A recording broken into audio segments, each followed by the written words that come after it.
Sir Hyderabad లో ఏ part లో invest చేస్తే బెస్ట్ అంటారు సార్? సంపత్, హైదరాబాద్ యాక్చువల్ గా 4 పార్ట్స్ కింద డివైడ్ చేశారు. West Hyderabad, east Hyderabad, north Hyderabad, south Hyderabad. ఈ పార్ట్స్ లో వెస్ట్ హైదరాబాద్ పీక్ లో ఉంది.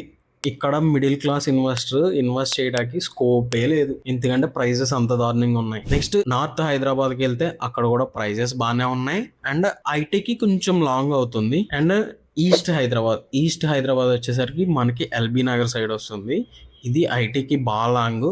ఐటీ వచ్చేసి వెస్ట్ లో ఉంది. సో ఇక్కడ క్లోజెస్ట్ పార్ట్ ఒకటి ఉంది వెస్ట్ హైదరాబాద్ కి, అదేంటంటే సౌత్ హైదరాబాద్. ఇక్కడ మనకి మెయిన్ గా సౌత్ హైదరాబాద్ లో ఎయిర్పోర్ట్ ఉంది. ఇక్కడ కూడా ఐటీ రిలేటెడ్ హబ్స్ రాబోతున్నాయి అండ్ ఓఆర్ఆర్ నుంచి ఈజీ కనెక్టివిటీ ఈ లొకేషన్ కి. ఈ సౌత్ హైదరాబాద్ లో మెయిన్ రీజియన్స్ ఏంటంటే శంషాబాద్ ఇమీడియట్ గా ఉండొచ్చు. ఇక్కడ కూడా ప్రైజెస్ హైలోనే ఉన్నాయి. నెక్స్ట్ తుక్కుగూడ, ఇక్కడ కూడా మంచి ప్రీమియం సెగ్మెంట్ ఈ Tukkuguda area. So next opportunity ఇక్కడ మిడిల్ క్లాస్ వాళ్ళకి 30-40 lakhs లో ఇన్వెస్ట్ చేసుకోగల ప్లేసెస్ ఏంటంటే సౌత్ లో షాద్ నగర్ ఫస్ట్ అయితే, నెక్స్ట్ ఫ్యూచర్ సిటీ వైపు కడతాల్. ఈ 2 ఆప్షన్స్ సౌత్ లో ఇన్వెస్టర్ కి గోల్డెన్ మైన్.